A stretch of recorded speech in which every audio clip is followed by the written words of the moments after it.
کا پانچواں سبب کیا ہے کہ روزہ اپنے روزے دار کے لیے سفارش کرے گا. قیامت والے دن یہ ہمارا روزہ ہمارے لیے سفارش کا باعث بنے گا. پانچواں سبب روزے کی فضیلت کہ روزہ اپنے روزے دار کے لیے سفارش کرے گا. حضرت عبداللہ بن عمر رضی اللہ تعالیٰ عنہ سے روایت ہے، بے شک نبی کریم صلی اللہ علیہ وسلم نے فرمایا الصیام والقرآن یشفعان للعبد یوم القیامہ. یوم القیامہ یقول الصائم اے ربی منعته الطعام والشہوہ فشفعنی. نبی کریم صلی اللہ علیہ وسلم نے فرمایا کہ روزہ اور قرآن یہ کیا ہوں گے؟ یشفعان للعبد، دونوں بندے کے لیے سفارش کریں گے. دیکھیں رمضان المبارک میں الحمدللہ قرآن والی عبادت بھی جمع ہو جاتی ہے. جب یہ دونوں قیامت والے دن اللہ تعالیٰ سے سفارش کریں گے تو اس بندے کے کیا ہی نصیب ہیں. جو لوگ یقیناً اس اجر عظیم سے محروم ہیں ان کے لیے بڑی بدبختی کی بات ہے، کیونکہ یہ روزہ ایک عبادت نہیں ہے، اس کے اندر کئی عبادتیں جمع ہو جاتی ہیں. روزہ قیامت والے دن اللہ تعالیٰ سے اپنے روزے دار اپنے بندے کے لیے سفارش کروائے گا اللہ سے. الصیام والقرآن، اور آپ علیہ السلام نے فرمایا کہ روزہ اور قرآن یہ دونوں بندے کے لیے قیامت والے دن سفارش کریں گے. روزہ تو کہے گا اے ربی منعته الطعام والشہوہ، اے اللہ میں نے یعنی میں روزے نے اس بندے کو شہوت پرستی سے، نفس کی خواہشات سے، نفس کی جو ڈیمانڈز تھیں ان سے روکے رکھا ہے، اور کھانے سے روکا رکھا ہے، ہر طرح کی غلط کاری سے روکے رکھا ہے. تو فشفعنی، اللہ تعالیٰ سے کہیں گے اللہ میری سفارش کو اس کے حق میں قبول کر. وَيَقُولُ الْقُرْآنُ، اور قرآن کہے گا اے اللہ تعالیٰ میں نے تو اسے رات کو سونے نہیں دیا، یہ رات کو اٹھ کر تہجد میں میری تلاوت کیا کرتا تھا، مجھے یاد کرتا تھا، مجھے پڑھتا تھا، میں نے رات کو اسے سونے سے منع کر دیا تھا. روزہ کہے گا اللہ میں نے اسے کھانے پینے سے اور اس کی شہوات سے منع کر دیا تھا. قرآن کہے گا اللہ میں نے اس کو رات سونے سے منع کر دیا تھا، یہ قیام کرتا تھا، مجھے پڑھتا تھا، اپنی نماز میں لمبی لمبی رکھتے ہیں. فشفعنی، میری سفارش قبول کر. قال، اللہ تعالیٰ فرمائیں گے فیشفعان، ان کی سفارش قبول کر لی جائے گی. روزہ اور قرآن قیامت والے دن روزے دار کے لیے سفارش کریں گے دونوں. تو اللہ تعالیٰ آپ علیہ السلام فرماتے ہیں دونوں کی سفارش کو قبول کر لیا جائے گا. یہ تھے روزے کی فضیلت کے اسباب کہ روزہ گناہوں کی مغفرت اور اس کی جو روزے دار کے گناہ ہوتے ہیں اس کے کفارے کا سبب بن جاتا ہے. دوسرا اس کا سبب کیا ہے کہ اس کا اجر معین نہیں ہے، اس وجہ سے بھی اسے فضیلت ہے. تیسرا یہ گناہوں سے ڈھال ہے، گناہوں سے بچنے کا سبب ہے، اس وجہ سے بھی روزے کو فضیلت ہے. چوتھا روزے دار کے لیے دو خوشیاں ہیں، جب وہ افطاری کرتا ہے اور جب قیامت والے دن اللہ تعالیٰ سے ملے گا، اپنا اجر پائے گا جو اللہ تعالیٰ نے آج اس کا اجر سیو کر لیا ہے. چوتھا سبب ہے روزے کی فضیلت کا. اور پانچواں کیا ہے کہ روزے دار کے لیے قیامت والے دن روزہ سفارش کرے گا. اب رمضان المبارک کا مہینہ شروع کہاں سے ہوتا ہے؟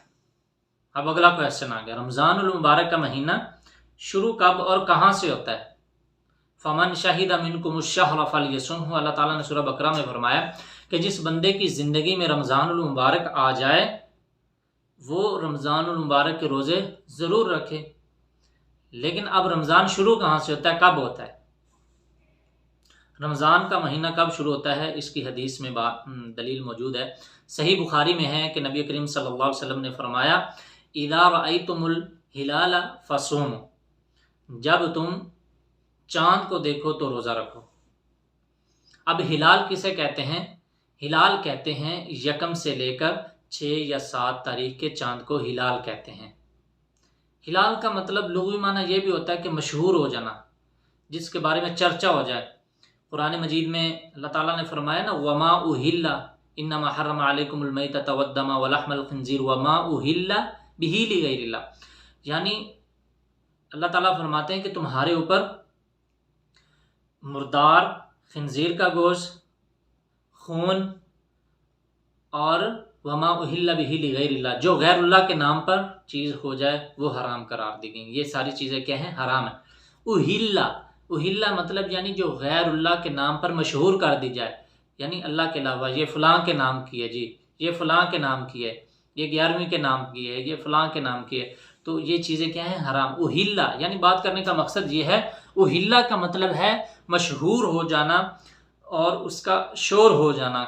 اس لیے پہلی رات کے چاند کو یا پہلی رات سے 6-7 کی رات کے چاند کو ہلال اس لیے کہتے ہیں کہ اس کا ایک شور مچ جاتا ہے کہ چاند نظر آ گیا، چاند نظر آ گیا، کسی بھی مہینے کا ہو، عید کا ہو تب چاند نظر آ گیا، جی چاند نظر آیا، ادھر ادھر لوگ پوچھ رہے ہوتے چاند دیکھا آپ نے، چاند نظر آیا، چاند آ گیا، اس طرح یعنی کہ اس کے چرچے ہو رہے ہوتے ہیں، اس لیے ہلال کہتے ہیں پہلی رات سے 6 رات کے چاند کو کیا کہتے ہیں؟ ہلال کہتے ہیں۔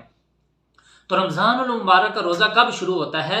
جب اذا رأیتم الہلال فصوموا، آپ علیہ السلام فرماتے ہیں، صحیح بخاری کی حدیث ہے کہ جب تم چاند کو دیکھ لو تو روزہ رکھو، جب چاند کو دیکھ لو روزہ رکھو، یعنی جب رمضان المبارک کا چاند نظر آ جائے گا تو رمضان المبارک کا مہینہ شروع ہو گیا ہے۔ اس کے بعد یہ ضروری نہیں کہ ہر بندہ چاند دیکھے، بس جس کی گواہی قبول ہے وہ دیکھ لے تو مہینہ شروع، اور سب پر روزہ رکھنا ضروری ہے۔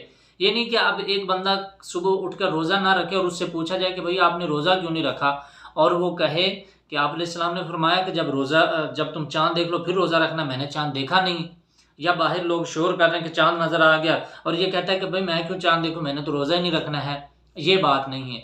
جب ایسے بندہ جس کی گواہی مقبول ہے، کس بندے کی گواہی قبول ہے وہ آگے میں بتا رہا ہوں، ایسے بندے نے گواہی دے دی کہ چاند نظر آ گیا، چاہے ایک بندے نے گواہی دے دی، تو سب مسلمانوں پر روزہ رکھنا فرض ہے، ضروری ہے، ضروری نہیں کہ ہر بندہ چاند دیکھے۔ اور گواہی کس کی قبول ہے؟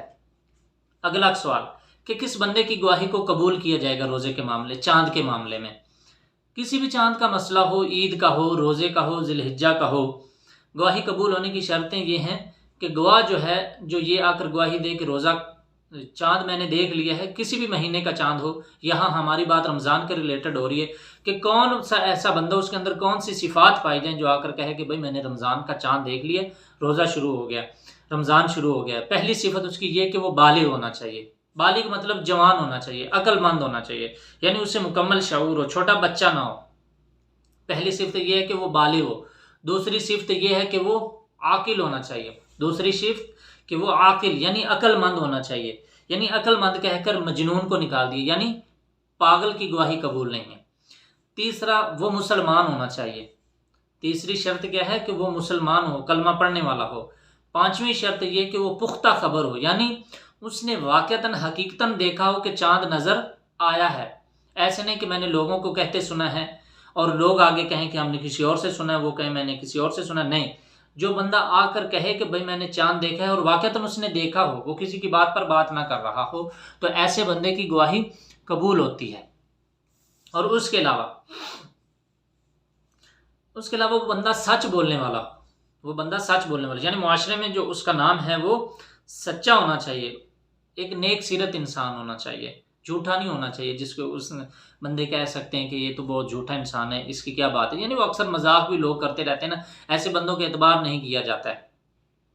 اس لیے جس بندے کی گواہی قبول کی جاتی ہے کیا ہونا چاہیے؟ وہ بالغ ہونا چاہیے، اور اس کے بعد کیا ہے؟ وہ عاقل ہونا چاہیے، اس کے بعد کیا ہے؟ وہ مسلمان ہونا چاہیے، اس کے بعد کیا ہے کہ اس کی جو خبر ہے وہ پختہ ہونی چاہیے، یعنی اس نے اپنی آنکھوں سے دیکھا ہو۔ اور کس بندے کی گواہی، یعنی یہ جو ابھی ہم نے گواہ بندے کی صفات پڑھی ہیں، اس کی دلیل پہلے پڑھ لیتے ہیں، پھر اگلی بات کرتے ہیں کہ کن بندوں کی گواہی قبول نہیں ہے۔ یہ بندے ہم نے پڑھے ہیں جن کی ایسا بندہ جس کے اندر یہ ایک ٹائم کے اندر ساری صفات پائی جاتی ہوں، عاقل ہو، بالغ ہو، مسلمان ہو، پختہ خبر ہو، اور اس نے آنکھوں سے دیکھا ہو اور کیا کیا ہو؟ جھوٹا نہ ہو، سچا انسان ہو۔ جو بندہ گواہی لے کر اس کے اندر یہ صفات ہونی چاہیے۔ کیوں؟ کیونکہ حضرت عبداللہ بن عباس رضی اللہ تعالیٰ عنہ سے روایت ہے کہ ایک اعرابی نبی کریم صلی اللہ علیہ وسلم کے پاس آیا، اس نے کہا میں نے رمضان کا چاند دیکھا ہے۔ ایک عرابی یعنی ایک گاؤں کا ایک دیہاتی آدمی نبی کریم صلی اللہ علیہ وسلم کے پاس آیا اور آ کر کہتا ہے کہ اللہ کے نبی جی میں نے چاند دیکھا ہے۔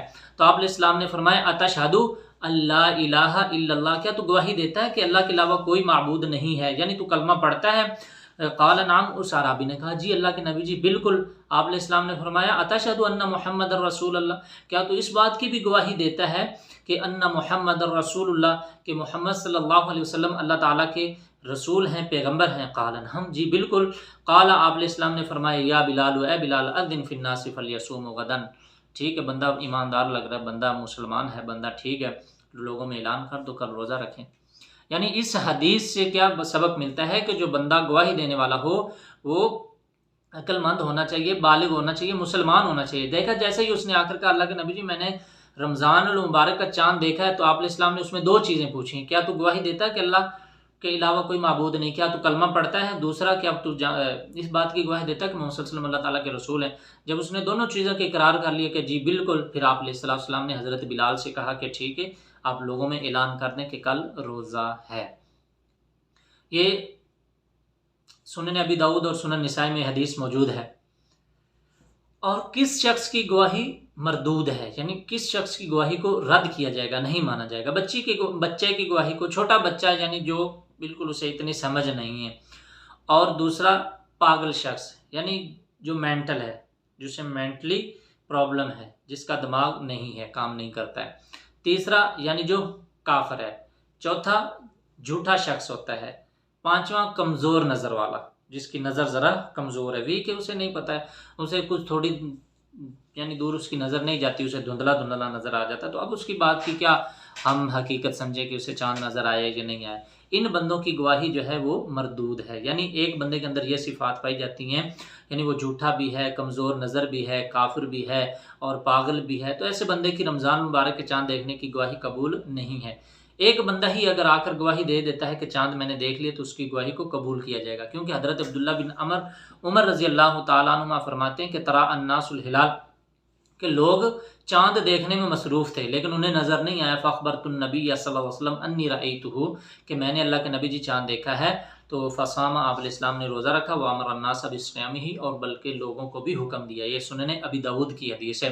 پھر اللہ تعالیٰ کے نبی صلی اللہ علیہ وسلم نے لوگوں کو بھی حکم دیا کہ وہ روزہ رکھیں، یعنی اس حدیث سے یہ ثابت ہوتا ہے کہ جب ایک بندہ گواہی دے دے اور وہ بندہ عاقل ہو، بالغ ہو، مسلمان ہو، سچا ہو، پکا ہو، اور اس نے واقعتاً ہی دیکھا ہے، جھوٹ نہیں بولا، وہ مذاق بندہ نہیں کرتا، مذاقیہ مزاحیہ ایسا آدمی نہیں ہے، بالکل ایک پختہ اور ایک اچھا اور ایک بہترین آدمی ہے، جب اس نے یہ گواہی دے دی تو پھر اس کی گواہی کو قبول کیا جائے گا۔ اس کی دلیل کیا ہے؟ حضرت عبداللہ بن عمر رضی اللہ تعالیٰ عنہ کی حدیث ہے۔ اور جو بندہ چاند کو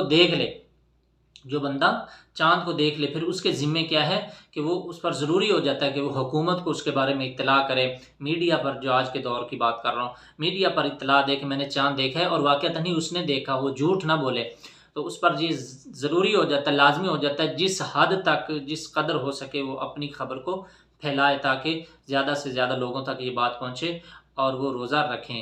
اور اگلی بات، جب حکومت کی طرف سے اعلان کر دیا جاتا ہے کہ رمضان مبارک چاند نظر آ گیا ہے، اگرچہ ہم نے نہیں دیکھا، اپنی نظروں سے نہیں دیکھا، ہم چھت پر چڑھ گئے تھے، ادھر ادھر کوشش کر رہے تھے لیکن ہمیں نظر نہیں آیا، اور حکومت کی طرف سے اعلان ہو گیا کہ چاند نظر آ گیا، پھر ہمیں روزہ رکھنا ضروری ہو جائے گا، اگرچہ ہم نے چاند نہیں دیکھا، لیکن حکومت نے اگر اعلان کر دیا ہے، حکومتی سطح پر اعلان ہو گیا، تو پھر ہمیں روزہ رکھنا ہوگا اور اس کے ساتھ مل کر ہمیں چلنا ہوگا۔ کیوں؟ یہ پیچھے ہم دلیل پڑھ چکے ہیں کہ جب ایک اعرابی آیا اور آ کر اس نے اللہ کے نبی صلی اللہ علیہ وسلم سے کہا، اللہ کے نبی جی میں نے چاند دیکھا ہے، آپ علیہ السلام نے کیا فرمایا؟ کیا تو گواہی دیتا ہے اللہ تعالیٰ کے حق اور سچ معبود ہونے کی؟ اس نے کہا بالکل۔ آپ علیہ السلام نے فرمایا کیا تو میری یعنی محمد صلی اللہ علیہ وسلم کی رسالت کی گواہی دیتا ہے؟ اس نے کہا جی بالکل۔ پھر آپ علیہ السلام نے کیا کیا؟ پھر آپ علیہ السلام نے حضرت بلال سے کہا کہ لوگوں میں اعلان کر دو چاند نظر آ گئے، یعنی اس وقت ہمارے نبی کریم صلی اللہ علیہ وسلم تھے نا، تو آج حکومت ہے، جب حکومت اعلان کر دے گی تو روزہ رکھنا ضروری ہو جائے گا، فرض ہو جائے گا۔ جب شرعی طور پر ثابت ہو جائے چاند نظر آ گیا تو پھر اس کی منزلوں کا اعتبار نہیں کیا جائے گا کہ آج کتنی تاریخ ہے، آج نہیں تھا، آج ہونا تھا، آج یہ تھا، یہ وہ نہیں، ایسی چیز نہیں ہے۔ ہاں، رمضان المبارک کب شروع ہوتا ہے اس کا پہلا ہم نے پوائنٹ پڑھا ہے کہ جب ہم چاند دیکھ لیں تب رمضان المبارک شروع ہوتا ہے، اور دوسرا اس کا پوائنٹ کیا ہے؟ دوسرا پوائنٹ یہ ہے کہ جب پچھلا مہینہ 30 تاریخ مکمل کر جائے، یعنی شعبان کی جب 30 دن مکمل ہو جائیں، 30 راتیں مکمل ہو جائیں، پھر اگلا مہینہ شروع ہو جاتا ہے۔ ایک چاند دیکھنے کے بارے میں حدیث ہے کہ نبی کریم صلی اللہ علیہ وسلم نے فرمایا ہے کہ ان شاہد شاہدان مسلمان فصوموا وافطروا، آپ علیہ السلام نے فرمایا کہ جب دو گواہی دینے والے گواہی دے دیں تو روزہ رکھو، یعنی کم از کم ایک گواہ، زیادہ سے زیادہ دو گواہ اگر گواہی دے دیتے ہیں کہ رمضان المبارک کا چاند نظر آ گیا اور جو شرطیں ہیں اور ان میں پائی جاتی ہوں تو پھر آپ نے روزہ رکھنا ہے۔ یعنی رمضان المبارک کا مہینہ شروع کب ہوتا ہے؟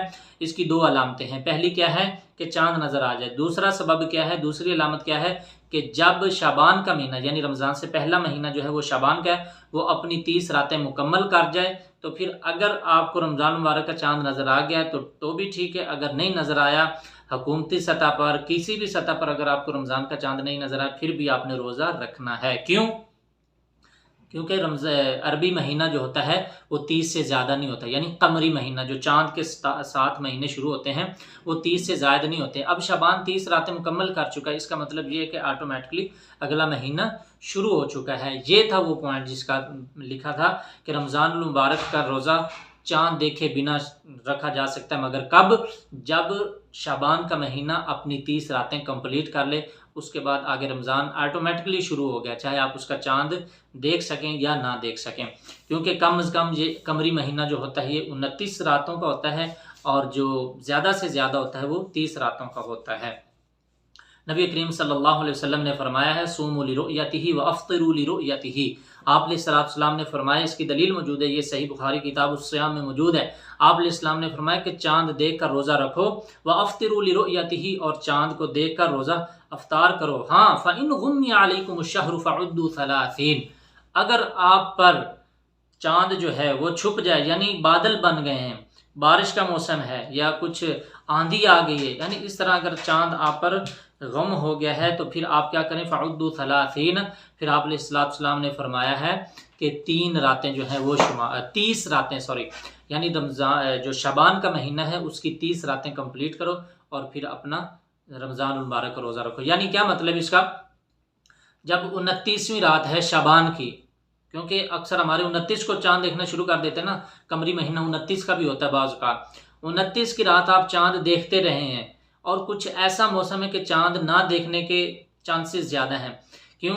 بادل آ گئے ہیں، بارش کا موسم ہے، آندھی آ گئی ہے، کچھ اس طرح کا موسم بن گیا ہے، تو پھر آپ کیا کریں؟ اگرچہ اس رات چاند اللہ کی طرف سے نکل آیا ہے لیکن ہم نے نہیں دیکھا، موسم کی خرابی کے باعث کسی نے بھی نہیں دیکھا پورے ملک میں، پھر آپ نے کیا کرنا ہے؟ آگے 30واں جو دن ہے شعبان کو وہ پورا کرنا ہے، اس کے اگلے دن آپ نے روزہ رکھنا ہے۔